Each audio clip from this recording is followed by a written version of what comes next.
There is a silent war happening right now in Nigeria, a genocide, to put it bluntly. The most powerful weapon being used isn't a bullet or a machete, it's a single carefully chosen word: clash. The media doesn't just use this term because of lazy journalism. This is a psychological operation.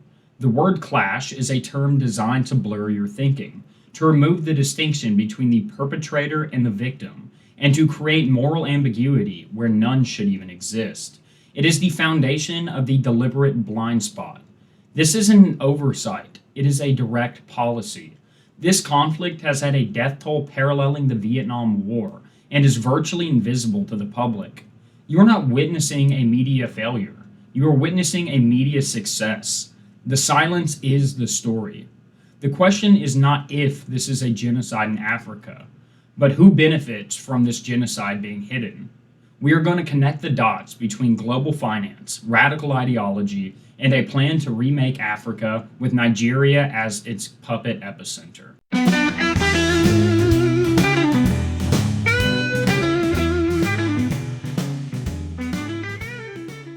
To understand this genocide in Nigeria, you first have to look at Boko Haram's specific playbook. The militants aren't just killing people, they're burning farms, destroying crops, and slaughtering livestock, paralleling Sherman's march to the sea. The goal is to make the land completely uninhabitable for the indigenous people, so that they flee forever. It's a land grab disguised as a conflict. This genocide, carried out by the Islamic extremist group Boko Haram, has a precise methodology. This isn't some ragtag team of people. First, timing. Attacks peak on Saturday nights. Why? To maximize casualties and ensure Sunday service cannot be held, crushing spiritual morale. 2. Targets. Churches and schools are the primary targets of Boko Haram. This is a generational and cultural warfare. Destroy the present faith and eliminate the future, so that a new Islamic caliphate can rise in its place. And third, weapons. Where are these militant groups getting advanced weaponry? These are not traditional herdsmen spears and slings. The flow of weapons points to a sophisticated supply chain that someone, somewhere, is funding and facilitating. Forget the watered-down UN figures. According to groups on the ground like Inner Society, the death toll since 2009 is over 52,000 people. In 2023 alone, it's estimated that up to 7,000 Christians were massacred. That's nearly 100 people per week, and it's only beginning to pick up steam. Over 20,000 churches have been burned or destroyed. We're not talking about abstract statistics here.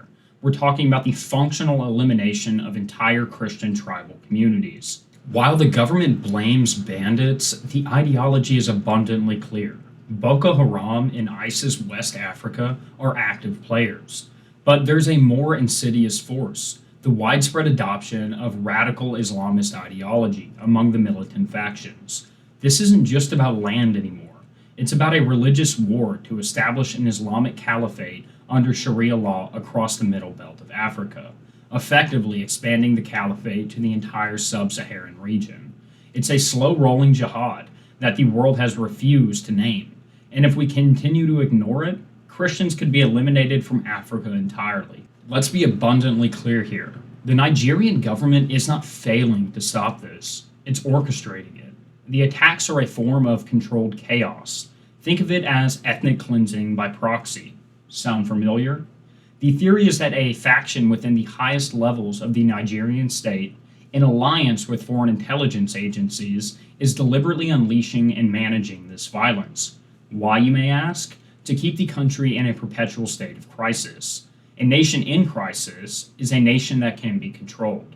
It justifies emergency powers, suspends liberties, but most importantly, it makes the government indispensable to both its terrified people and to foreign powers who see it as the only stable partner in a chaotic region. They are not firefighters, they are the arsonist. Forget vague agribusiness. This is also about vulture capitalism on a civilizational scale. The plan is to create a continent-wide land bank for the post-national elite. These global investment funds, like BlackRock, Vanguard, and their subsidiaries, don't see villages, they see undeveloped assets. They don't see people, they see labor units or obstacles. By funding the chaos through shell companies and opaque development funds that funnel weapons to the militants, they create the conditions for a fire sale. After the people are cleansed, their lands can be purchased for pennies on the dollar by connected oligarchs and corporations, who then secure massive loans from the World Bank for sustainable development. I mean, we've already seen this in places like Ukraine, where BlackRock and JP Morgan have been contracted tens of billions of dollars to rebuild the nation post war. Remember, if you have to ask yourself, the government would never do that. You have already been deceived. This is where we connect the dots to a name you know, George Soros and his Open Society Network. Their publicly stated goal, and I kid you not, is a borderless world. How do you break down national borders and sovereign identities? You engineer massive destabilizing migration. By fueling this genocide, they are creating a tsunami of internal refugees within Nigeria and the surrounding nations. This flood of displaced peoples overwhelms societal structures, destroys cultural cohesion, and creates rootless, dependent population perfect for a globalist agenda. The militants aren't just killers. They are the shock troops for a social engineering project designed to create a blank slate for new controllable Africa. While the West is distracted, China is making massive inroads into Africa. Their strategy is never militaristic, it's economic. They loan billions for infrastructure, then seize assets when countries can't pay. A destabilized, chaotic Nigeria, whose government is dependent for security and cash, is the perfect client state. By keeping the pot simmering, external actors can ensure Nigeria remains weak and dependent, forced to sell its resources and sovereignty to the highest bidder. The media isn't just biased, it's a fully integrated partner in the operation. The owners of major media conglomerates sit on the same boards, attend the same secretive conferences, Bilderberg, Bohemian Grove, and share the same long-term goals as the financiers of this chaos. Their role is not to inform, but to manage your perception. By blacking out Nigeria, they are protecting their partner's investment. I mean, I only just recently found out about this genocide in the past few weeks, and when I asked my friends, only one of them even had a remote clue of what I was referencing.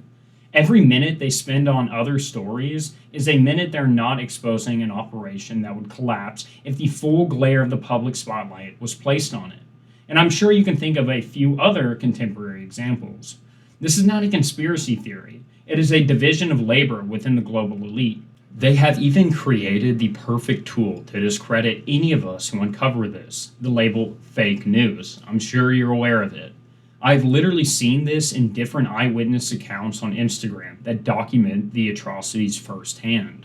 By equating legitimate investigation with wild fantasy, they create a cognitive firewall. When you present the evidence of weapon shipments, land deeds, the financial flows, they don't debate you. They simply label you as a conspiracy theorist. This is a preemptive strike against the truth. It is a psychological operation designed to make you doubt your own sanity and make others dismiss you before they even hear the evidence. The world said never again after the Holocaust. It said it after the Armenian Genocide, and now Gaza, where a disgusting and repulsive war, if you could even call it that, is currently entering its third year of destruction. The parallels of these to Nigeria is chilling. The Ottoman Empire used nomadic Kurdish and other militias as proxy to carry out the massacres of Christian Armenians. They used the chaos of World War I as cover. Today, the Nigerian government uses the clash narrative and the war on terror narrative, similar to the US, as cover, while militant proxies do the dirty work. The playbook is literally a century old. Try posting these facts on mainstream social media. You'll likely get flagged for hate speech or inciting violence. Hell, I'm sure that this video will get flagged because I brought attention to this horror. The algorithms are trained to see any criticism of radical Islamic groups as Islamophobia, blindly equating bigotry against all Muslims. This is currently being imposed in the UK as we speak. I'm sure you have seen the footage of people getting arrested for a mild comment online, or even preaching the word of God in the streets while the Muslims completely replaced the native population. This creates a perfect digital censorship regime that sanitizes the internet of this genocide. protecting the perpetrators and silencing the victims in the digital public square. We cannot rely on the corrupt corporate media or complicit governments. The solution is grassroots and digital. First, share everything. Use alternative platforms like Rumble, Telegram, and BitChat to share raw footage and testimonials. 2. Support ground truth. Donate directly to organizations on the ground, like Inner Society or International Committee on Nigeria, who document these atrocities live. And 3. Demand action. Bombard your representatives, not with emotional appeals, but with the cold, hard data of the death toll. Force them to go on record. They are not just killing people in Nigeria, they're murdering the truth. They're waging a war on reality itself.